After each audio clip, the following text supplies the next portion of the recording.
کیا تم یہ گمان کرتے ہو کہ اللہ نے تمہیں بیکار پیدا کیا ہے؟ تم یہ گمان کرتے ہو کہ تمہیں لوٹ کر اس کی طرف جانا نہیں؟ افحسبتم انما خلقناکم عبثا، کیا تمہارا یہ خیال ہے کہ مالک نے تمہیں بیکار پیدا کر دیا؟ تم 9 ماہ اپنی ماں کے بدن میں رہے، بہت سی تکلیفیں سہ کر اس نے تمہیں جنم دیا۔ دنیا میں آنے کے بعد کئی بیماریاں، کئی تکلیفیں، کئی آزمائشیں، کئی دکھ، کئی سکھ، کہیں دھوپ کہیں چھاؤں، تو کیا یہ سارا سلسلہ بیکار تھا؟ کیا یہ عبث ہے؟ اللہ فرماتے ہیں کیا تم نے یہ گمان کر لیا ہے کہ تمہیں رب نے بیکار پیدا کیا ہے؟ تم کیا سمجھتے ہو تمہیں لوٹ کر اس کی طرف جانا نہیں؟ انسان دنیا میں اس وقت قیمتی ہوتا ہے جب وہ اپنے وقت کو قیمتی بنا لیتا ہے، اور دنیا میں اس وقت لوگ ناکام، مایوس، پریشان، بور، تکلیف، آزمائش میں ہوتے ہیں جب وہ وقت کو ضائع کرتے ہیں۔ جو آدمی جس مقام پہ بھی ہے، مالک نے اسے بیکار پیدا نہیں کیا، اس کی کوئی ضرورت تھی، حکمت تھی، تقاضے تھے اللہ کی حکمت کے، پھر شخص کو پیدا کیا گیا۔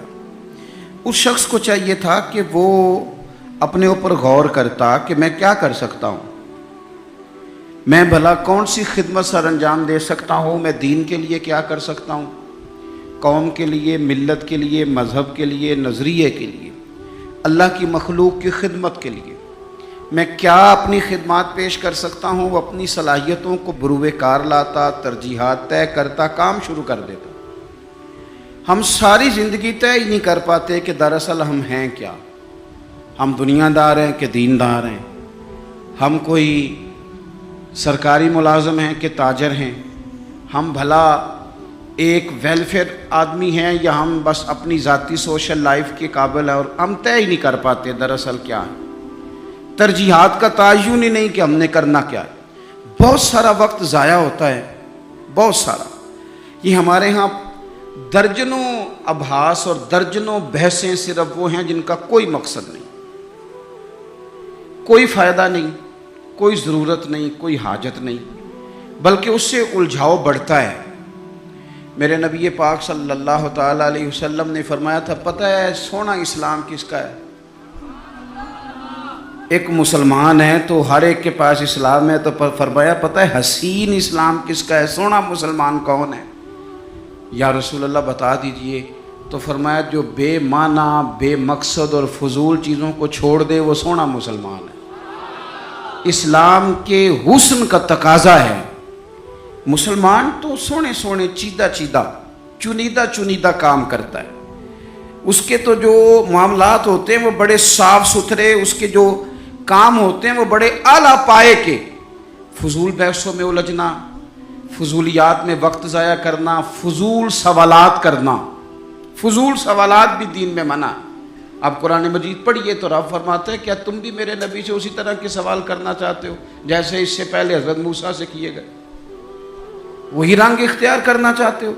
ابحاث میں الجھ جانا، اس چوک میں وقت گزارنا۔ ہمارا تو آپ یقین کریں کچھ وقت لے گئے کعبہ خانے، کچھ زندگی لے گئی ہوٹل، کچھ وقت گزر گیا سیر کرنے میں، کچھ یہ پتہ کرنے میں گزر گیا کہ آج کل بھلا کون کون کیا کیا کر رہا ہے، اس پر بڑا وقت گزر گیا۔ فلانا فلانی جگہ کیسے پہنچ گیا، فلانے کی فلانی مصروفیت کیسے بنی، فلانے کا فلانے سے تعلق کیسے بنا، زیادہ وقت اسی میں بیت گیا۔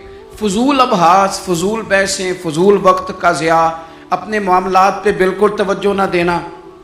یاد رکھنا ہمارے بہت سارے کام صرف اس لیے خراب ہو جاتے ہیں کہ ہم توجہ نہیں کرتے۔ پرنسپل صاحب اے سی والے کمرے میں آرام سکون سے بیٹھے ہیں، انہیں پتہ ہی نہیں کہ اٹھ کے باہر جاؤں دیکھوں جا کے میرا عملہ کیا کر رہا ہے، انہیں پتہ ہی نہیں۔ پیر صاحب کے لیے چونکہ لنگر ذرا تھوڑا سا پیر صاحب کو بتایا ہوتا ہے ڈاکٹر نے کہ تو نے یخنی کھانی ہے چھوٹے گوشت کی، تو اس کے لیے چونکہ علیحدہ سے پکتا ہے اور گلاس پانی کا سٹیج پہ پہنچتا ہے، 6 بندے رومال لیے کھڑے، اٹھ کے دیکھتے ہی نہیں کہ مرید کو سبق پڑھ رہا ہے کہ نہیں پڑھ رہا۔ طالب علم پہ جا کے توجہ ہی نہیں دیتے کہ اس کے کمرے کا حشر کیا ہے۔ میں ایسے لوگوں کو جانتا ہوں کہ جو اپنے اداروں کا مہینوں وزٹ نہیں کر پاتے، اپنے اداروں کا، فیکٹری کے مالک کو پتہ ہی کوئی نہیں کہ کارکن کیا کر رہے ہیں، یعنی اٹھ کے وہ پسند ہی نہیں کرتا کیونکہ اس کے کمرے میں اے سی لگا ہوا ہے، مزدور دھوپ میں کام کر رہے ہیں۔ ہمارے ڈھیروں کام فقط اس لیے خراب ہوتے ہیں کہ ہم اپنے وقت کو ضائع کرتے ہیں، ہم اپنی ذمہ داریوں کا احساس نہیں کرتے، بری طرح ہم نے اپنے وقت کو الجھا لیا ہے۔ جنت اللہ کے فضل کا مقام ہے۔ جنت میں انسان کو نہ من چاہی چیزیں ملیں گی، یعنی وہ چاہت کرے گا تو اللہ وہ چیز اسے عطا کر دے گا۔ من چاہی چیزیں جنت میں ملیں گی، من چاہی، یعنی حضور صلی اللہ تعالی علیہ وسلم نے بات کو نا 2 جملوں میں بند کر دیا، فرمایا جنت میں رب نے تمہارے لیے وہ نعمتیں تیار کی ہیں نہ کسی آنکھ نے دیکھی، نہ کسی کان نے سنی، نہ کسی دل میں کبھی خیال بھی گزرا ہوگا کہ رب یہ بھی عطا کرے گا۔ لیکن حضور کیا فرماتے ہیں؟ نبی پاک صلی اللہ علیہ وسلم فرماتے ہیں جنتی بھی ایک بات پہ حسرت کریں گے، حالانکہ وہاں کوئی کمی نہیں، کوئی کمزوری نہیں، پر جنتی بھی حسرت کریں گے، کہیں گے ہائے کاش، حسرت کریں گے۔ یا رسول اللہ کس بات پر؟ تو حضور فرمانے لگے وہ وقت جو دنیا میں ان سے ضائع ہو گیا، خدا کا ذکر نہیں کر سکے، درود نہیں پڑھ سکے، جو وقت ضائع ہو گیا، اس وقت پر جنتی بھی جنت میں جا کے حسرت کریں گے کہ یار یہ کیوں ضائع کیا۔ دیکھیں دنیا میں نا سب سے بندہ سمجھدار وہ ہے جسے اپنا وقت مینج کرنا آ گیا۔ ہم کیا کرتے ہیں، ایک چیز کو گلے لگا کے باقی کاموں سے بھی رہ جاتے ہیں۔ آج کل مجھے کاروباری ٹینشن ہے لہذا نمازیں بھی گئیں، آج کل مجھے کاروباری ٹینشن ہے لہذا ابا جی کی خدمت بھی گئی، آج کل مجھے کاروباری ٹینشن ہے لہذا حقوق العباد بھی گئے، چونکہ کاروباری ٹینشن ہے تو لہذا کسی سے ہنس کے مسکرا کے بات کرنے والی جو نیکی تھی وہ بھی گئی۔ ایک ٹینشن آئی ہے نا تو آپ نے سارا کچھ اسی کھاتے لگا دیا ہے، وہ تو آتی رہے گی۔ نبی پاک صلی اللہ علیہ وسلم نے 23 سالوں میں انقلاب برپا کیا۔ آپ دیکھ لیں کون سا ایسا موقع ہے جہاں سکون سے کسی نے بیٹھنے دیا؟ کبھی کافر بدر میں آ گئے، کبھی احد میں آ گئے، کہیں خندق میں آ گئے، کہیں خیبر میں آ گئے۔ وہ معاملہ اپنی جگہ پہ تھا تو یہاں مدینے میں یہودیوں کی سازشیں شروع ہو گئیں۔ وہ اپنے مقام پر ایک معاملہ تھا تو منافقین اندر تھے، وہ الگ سے عبداللہ بن ابی سلول کا گروپ الگ سے سازشیں کرتا تھا۔ پر ان ساری پریشانیوں کے باوجود اور جو نجی اور ذاتی دکھ تھے وہ بھی اپنی جگہ پہ قائم۔ کبھی حضرت خدیجہ وصال کر گئیں، کبھی حضور کی بڑی شہزادی کا وصال ہو گیا، حضور بدر کی فتح کر کے آ رہے تھے تو حضرت عثمان غنی نبی پاک کی شہزادی کو دفن کر کے آ رہے تھے، تدفین ہو رہی تھی۔ یہ سارے نظام دکھ بھی ساتھ رہے، پر ان سارے کاموں کے باوجود رسول پاک تہجد بھی وقت پہ پڑھتے رہے، صحابہ کو قرآن بھی وقت پہ سکھاتے رہے، رسول پاک صلی اللہ تعالیٰ علیہ وآلہ وسلم لوگوں سے مسکرا کے بھی وقت پہ ملتے رہے، حسنین کو کندھوں پہ بٹھا کے وہ والا معاملہ بھی وقت پہ کرتے رہے۔ سارے کام ساتھ ساتھ ہوتے ہیں۔ ہم نے ایک دو چیز کو بابو جی یہ نہیں صحیح ہو رہا لہذا سارا کچھ ہی خراب ہے۔ آپ ہمارا وقت ضائع ہو رہا بھائی، اور تیزی سے ضائع ہو رہا ہے۔ ہم بڑے قیمتی ہیں، اپنے آپ کو قیمتی سمجھیں۔ آپ دیکھیں نا ہمارے صوفیاء کہتے ہیں کہ وہ بار کچھ پہچاننا، اللہ کی معرفت حاصل کرنا، آگے بڑھنا یہ تو دور کی باتیں، سب سے پہلا کام یہ ہے کہ من عرف نفسہ، اپنے آپ کو تو پہچاننا۔ یہ جو ہمارا طبقہ نوجوانوں کا ہے اور ہمارے وہ لوگ جو ابھی اپنی عادات کو پکا رہے ہیں، وہ اپنے معاملات کو تھوڑا سا مینج کر کے چلیں۔ اگر آپ سارا دن فارغ رہیں گے تو کچھ نفس کی لذات بڑھ جائیں گی، چیزوں کو مینج نہیں کریں گے تو جو لوگ گھر میں سارا دن لیٹے رہتے ہیں ان کی فرمائشیں بھی بڑھ جاتی ہیں۔ کبھی ان کا صبح کے ناشتے میں پائے کھانے کو دل کر آتا ہے، دوپہر میں کچھ فارغ ہیں تو وہ کہتے ہیں پکوڑے نکل آئیں تو تب بھی ذرا اچھا ہی رہے گا۔ پھر وہ تھوڑی دیر کے بعد یہ بھی فرمائش کرتے ہیں کہ شام کا وقت ہے تو چلو میٹھے میں بھی کوئی 2-1 ڈشیں بن جائیں تو اچھا ہوتا تھا۔ تو یہ مصروفیت پھر انہیں نا اگلے کچھ مہینوں میں ڈاکٹر کے پاس لے جاتی، یہ والی مصروفیات، چونکہ آپ نے چیزوں کو مینج نہیں کیا، وقت کا تعین نہیں کیا۔ جو لوگ پابندی سے فجر کی نماز پڑھنے کے عادی ہوں، پابندی سے، وہ ذہن بنا لیں کہ آپ 2-3 دن اگر آپ نے پابندی سے الارم لگایا نا کہ مجھے 3:45 اٹھنا ہے، تو میرا خیال ہے کہ 3 یا 4 دن الارم بجے گا، 5ویں دن آپ خود بخود جاگ جائیں گے۔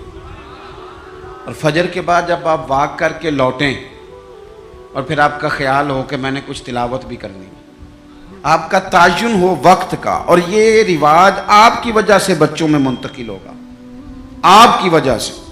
ہمارے استاد فرمایا کرتے تھے میرا پاس چلے ہو تو میں طالب علموں کو ہفتے میں ایک چھٹی نہ دوں۔ ہم لوگ ذرا تھوڑے سے پریشان ہوتے ہیں کہ بھئی استاد جی مطلب کہتے ہیں کہ ہفتے بعد بھی چھٹی نہ ہو، حالانکہ چھٹی تو ہونی چاہیے۔ وہ کیا فرماتے تھے؟ وہ کہتے تھے جس دن چھٹی ہوتی ہے شیڈول خراب ہو جاتا ہے، بچوں کا اگلے دن بھی مدرسے آنے کو دل نہیں کرتا۔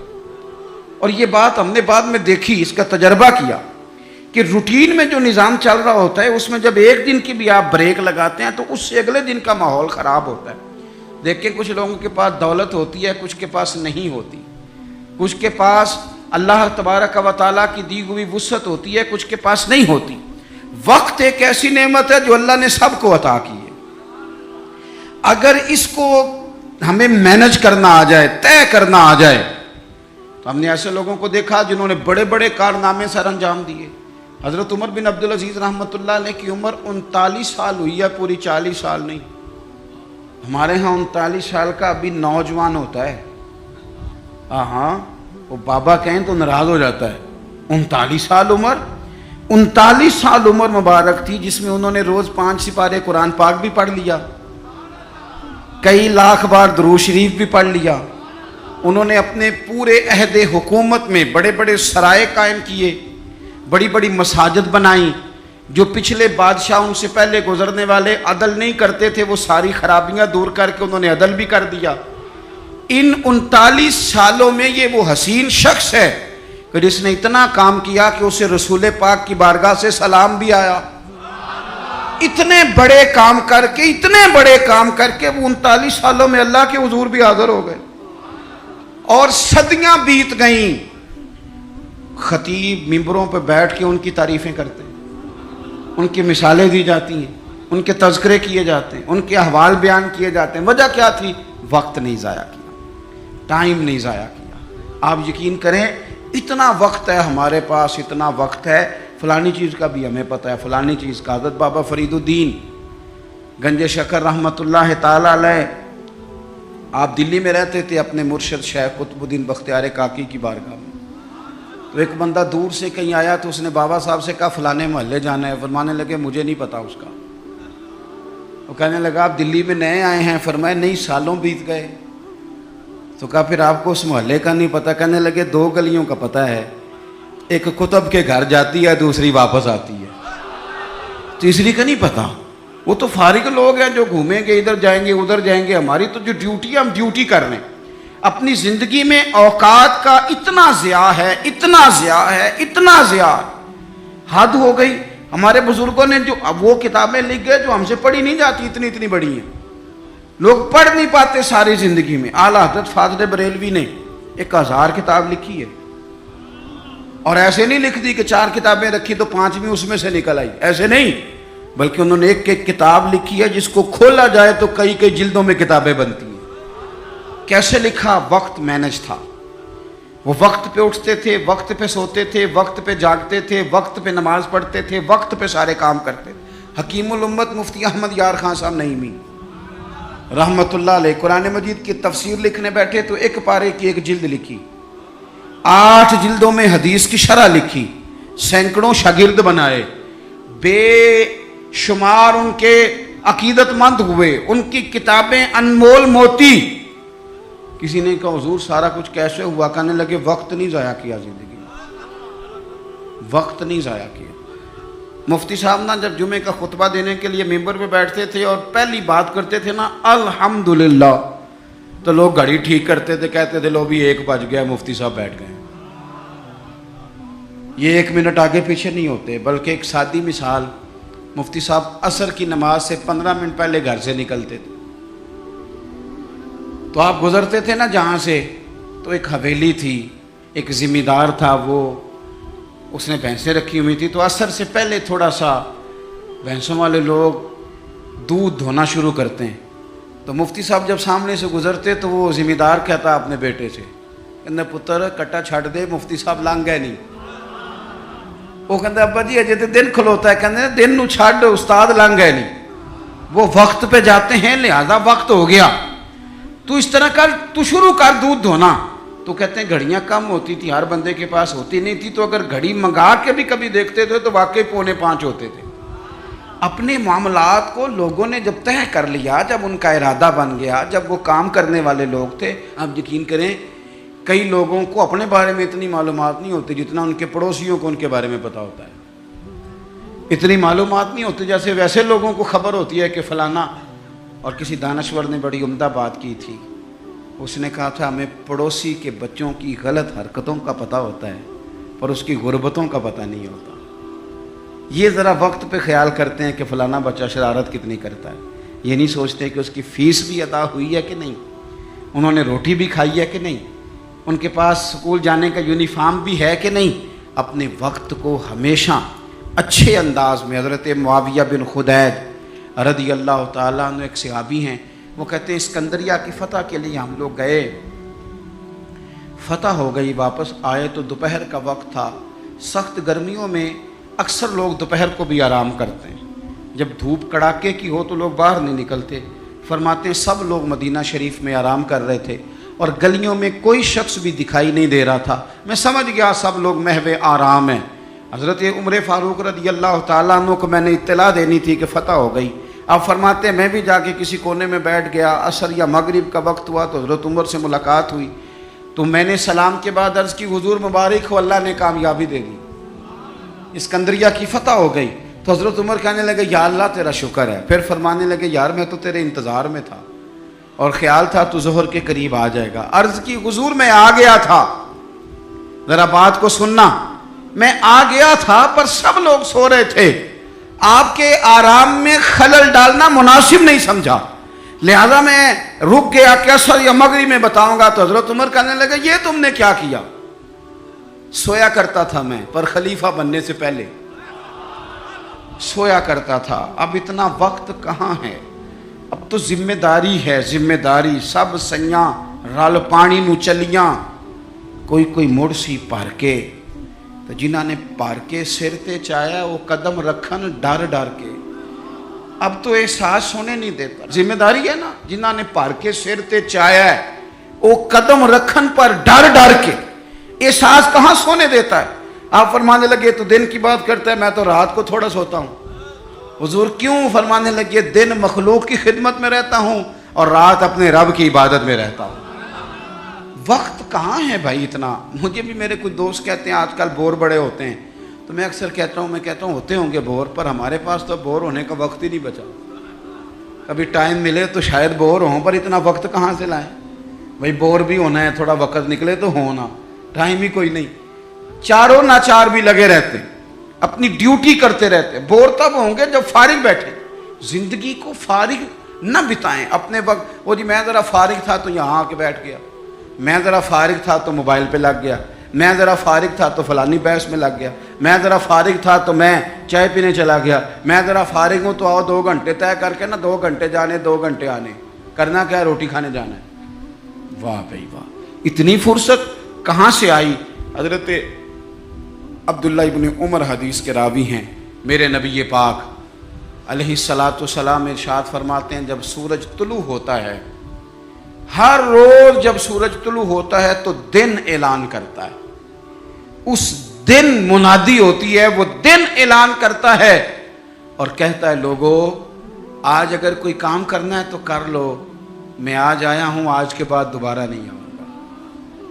آج یہ جو دن ہے نا, یہ آج کے بعد دوبارہ یہ نہیں آئے گا میرے عزیز.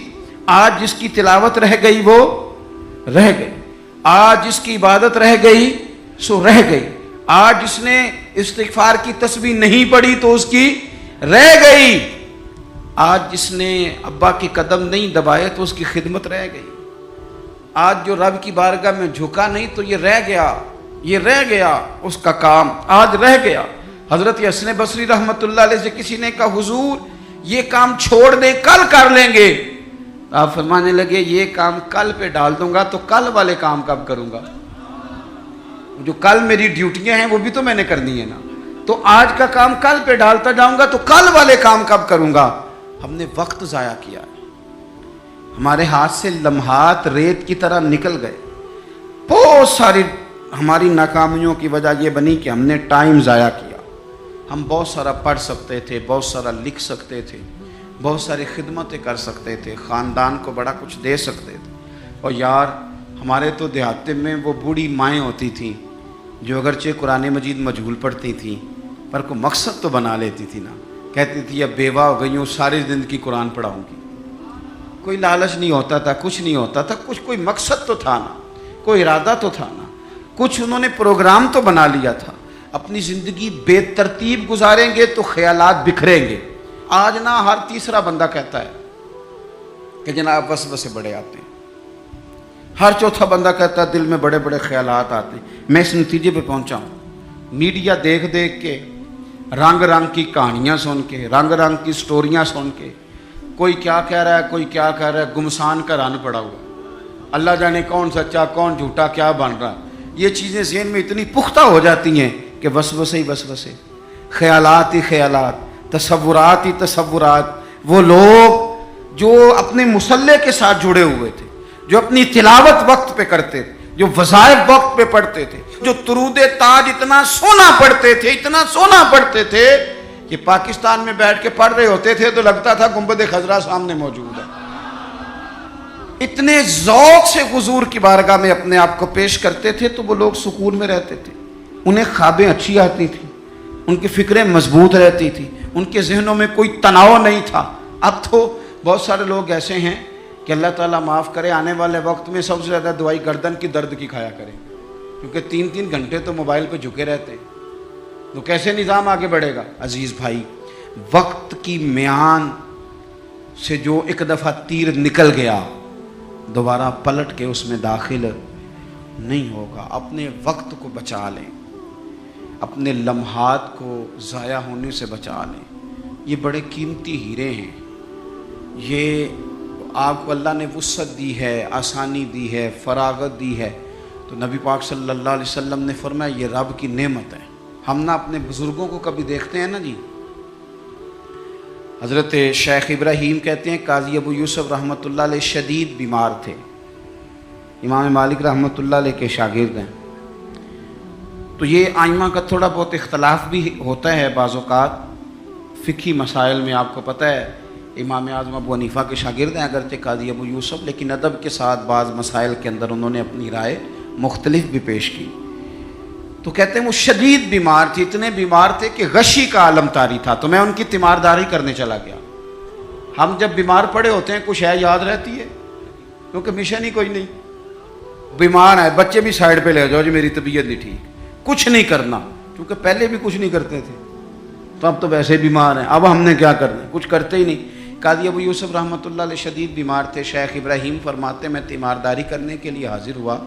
ان کو غشی طاری تھی، اچانک ان کی آنکھ کھلی، شدید بیمار ہیں، اٹھ کے بیٹھا نہیں جا رہا، لیکن مقصد ہے نا زندگی میں کوئی. تو فرمانے لگے اچھا ہوا یار ایک عالم میرے پاس آ گیا ہے، ایک مسئلے پہ تحقیق کر رہا ہوں، سمجھ نہیں آ رہی، ذرا مجھے بتاؤ تو صحیح. اس حال میں بھی آپ مسئلوں پہ تحقیق کر رہے ہیں، اس حال میں بھی کتاب و سنت کی بات، اس حال میں بھی اصول فقہ کی باتیں. کہا حضور فرمائیے. تو آپ فرمانے لگے یہ بتاؤ کہ یہ جو حج کے موقع پر رمی کی جاتی ہے، جمرات کی، کنکر مارے جاتے ہیں، تو یہ پیدل مارنا افضل ہے یا سواری پہ؟ تو کہتے ہیں مجھ سے انہوں نے پوچھا تو میں نے کہا حضور میرے خیال میں پیدل ٹھیک ہے. فرمانے لگے نہیں یہ ٹھیک نہیں. تو میں نے کہا پھر سواری پہ ٹھیک ہے. کہنے لگے نہیں آپ نے پھر جلدی کر دی ہے. یعنی وہاں بھی وقت کا ضیاع نہیں، وہاں بھی ضیاع نہیں. یہ سید ابو البرکات شاہ صاحب رحمۃ اللہ علیہ، حزب اللہ ناو شریف والے، مفتی اعظم پاکستان، سراج اہل تقویٰ کہا جاتا تھا. اللہ تعالیٰ آپ کو کبھی موقع دے تو سید صاحب کے مزار پہ حاضری دیا کریں. یہ بڑے کام کا، ایک بھائی وہاں لیٹے ہیں حزب اللہ ناو میں اور ایک بھائی داتا صاحب کے ساتھ لیٹے ہوئے ہیں، سید ابو الاسناد شاہ. یہ داتا صاحب سے تھوڑا سا آگے بڑھیں تو حزب اللہ ناو ہے، اس میں مزار ہے سید ابو البرکات شاہ صاحب کا. یہ اعلیٰ حضرت فاضل بریلوی کے خلیفہ ہیں. اور پاکستان کے سب سے بڑے مفتی تھے اور ساری زندگی پڑھا اور پڑھایا اور ساری زندگی حضور کی شانیں بیان کی۔ سید صاحب کا جب آخری وقت آیا نا، بیمار تھے، اس وقت بھی ان کو سید صاحب کہا جاتا تھا۔ اہل سنت میں جب آپ کسی کو سید صاحب کے لقب سے پکاریں گے تو مراد سید ابو البرکات شاہ صاحب ہوں گے۔ تو سید صاحب کو نا آخری وقت میں بھی اتنا پیار تھا پڑھنے پڑھانے سے کہ کسی سے کہتے تھے کہ شیخ محقق شاہ عبد الحق صاحب محدث دہلوی کی جو مدارج النبوت ہے نا کتاب، اس میں انہوں نے حضور کی شانیں بڑی بیان کی ہیں۔ تو تھوڑی ظاہری بصارت کمزور ہو گئی یا جسم کمزور ہو گیا تو فرماتے تھے میں پڑھ نہیں پاتا، مجھے سناؤ۔ یعنی وہ وقت بھی حضور کی شانیں سننے سنانے پڑھنے پڑھانے میں گزر جائے، وہ وقت بھی۔ اور یہ داتا صاحب کے ساتھ مزار ہے، داتا صاحب کی اس سائڈ پہ سید ابو الاسناد شاہ صاحب، یہ ان کے بھائی ہیں۔ تحریک ختم نبوت میں جیل ہو گئی تھی، جیل ہو گئی جیل، تو جیل میں بھی فارغ نہیں بیٹھے، قرآن پاک کی تفسیر لکھ ڈالی، قرآن پاک کی تفسیر لکھ ڈالی۔ وہ بھائی فارغ تو وہ لوگ رہتے ہیں جنہوں نے کرنا ہی کچھ نہیں، جنہوں نے کچھ کرنا ہے ان کے لیے کام بڑے، کرنا ہی نہیں جب کچھ ارادہ ہی کوئی نہیں، ادھر بیٹھے تھک گئے، ادھر بیٹھے تھک گئے، وہاں کھڑے ہو گئے، وہاں کھڑے ہو گئے۔ تو یہ لوگ محنت کرتے تھے، ڈیوٹی کرتے، اس لیے یہ کمزور نہیں پڑتے تھے۔ تو قاضی ابو یوسف صاحب رحمۃ اللہ علیہ شیخ ابراہیم سے فرمانے لگے بتاؤ بھائی پیدل رمی کرنا افضل ہے یا سواری پہ؟ تو انہوں نے پہلے کہہ دیا پیدل، تو آپ نے فرمایا نہیں یہ ٹھیک نہیں۔ جلدی سے کہنے لگے چلو یہ نہیں تو پھر سواری پہ۔ فرمانے لگے آپ جلدی کر گئے، تو کہ حضور آپ فرمائیں، تو رائے دیتی ہیں، یہ رائے اپنی فقہ کے لوگ نا رائے دیتے ہیں۔ فرمانے لگے میری رائے تو یہ ہے کہ جس رمی کے بعد اور رمی ہے، یعنی 3 دن رمی ہوتی ہے نا، کہنے لگے جس رمی کے بعد اور رمی ہے، یعنی 10 کی رمی کرتے ہیں آپ کنکر مارتے ہیں تو پھر 11 کو بھی مارنے ہوتے ہیں، پھر 12 کو بھی مارنے ہوتے ہیں۔ قاضی صاحب فرمانے لگے جس رمی کے بعد اور رمی ہو وہ پیدل افضل ہے، اور جس رمی کے بعد اور رمی نہ ہو وہ سواری پہ افضل ہے۔ آخری وقت میں بھی کتاب و سنت کی بات، آخری وقت میں بھی پڑھنے پڑھانے کی بات، آخری وقت میں بھی اللہ رسول کے رضا والی بات۔ تو میرے عزیز یاد رکھیں گے آپ، وقت کو ہم نے بچانا ہے۔ دیکھیں اسلام وقت کا کتنا پابند ہے، فجر اپنے وقت پہ، ظہر اپنے، اور عصر مغرب۔ یہ کبھی ہوا ہے کہ چلو مغرب آج آدھا گھنٹہ پہلے پڑھ لو؟ کتاب موقوتا، پورے وقت پہ، عشاء اپنے وقت پہ، حج اپنے، وہ بھائی 9 ذی الحج کو ہی ہوگا، نہ 8 کو ہوگا نہ 10 کو ہوگا، اس نے اپنے وقت پہ ہونا ہے۔ رمضان کے روزے اپنے، سحری وقت پہ، افطاری وقت پہ۔ مسلمان جب تیری ہر شے وقت پہ ہے تو وقت کا خیال رکھتا کیوں نہیں؟ وقت کا خیال رکھیں۔ اور ایک بات یاد رکھیں، وقت کو اپنے قبضے میں کر لیں ورنہ یہ مانتا مونتا کوئی نہیں کسی کی۔ امام شافعی کہتے تھے یہ تلوار ہے، اگر وقت کی تلوار تم نے اپنے ہاتھ میں رکھ لی تو تم بڑی مشکلوں کو کاٹ دو گے، اور اگر یہ تلوار تم نے اپنے ہاتھ میں نہ رکھی تو یہ تلوار تمہیں کاٹ دے گی۔ یعنی وقت کسی کا انتظار نہیں کرتا۔ صبح ہوئی تھی تو جس نے صبح سے کچھ کیا ہے، ورنہ دن تو بیت ہی گیا، ورنہ تو پھر بھائی سپہر تو ہو ہی گئی، تو کیوں نہ کچھ کر لیں، کچھ پروگرام بنا لیں۔ یہ ہمارے بزرگ ہمیں مشورے دیتے ہیں، ذرا سننا بات ختم کرنے لگا ہوں۔ بزرگ مشورہ دیتے ہیں، کہتے ہیں اٹھ فریدہ سوتے آپ، مان لینا مشورہ بابا صاحب کا۔ یہ سوتیا سے مراد کیا ہے؟ یہ جو تو غافل ہو گیا ہے نا، کہتے ہیں تو اقترب للناس حسابہم وہم فی غفلۃ معرضون، وقت حساب قریب آ گیا اور ابھی بھی لوگ غافل ہیں۔ فرمانے لگا یہ تو غافل جو ہو گیا نا، یہ سوتیا سے مراد یہ ہے کہ غفلت سے اٹھ نا فریدہ سوتیا۔ اوے داڑھی آ گیا ہی پور، اگا نیڑے آ گیا ہی تے پیچھا رہ گیا ہی دور۔ کہنے لگے اور کچھ نہیں کر سکتا تو مسجد میں جھاڑو ہی دے، اٹھ نا فریدہ سوتیا، جھاڑو دے مسیت۔ اوے تو ستا ہے تے رب جاگدا، تیری ڈاڈے نال پریت۔ پھر فرمانے لگے اٹھ نا فریدہ سوتیا، چل خلقت ویکھنی جا، تے متے کوئی مل جائی بخشیا تے تم ہی بخشیا جا۔ اس سے مراد کیا ہے؟ کہنے لگے اٹھ نہ چل، اور کچھ نہیں تو کسی نیک کی صحبت میں بیٹھ چل کے، اٹھ نہ فریدہ سوتیا تے خلقت ویکھن جا، متے کوئی مل جائی بخشیا۔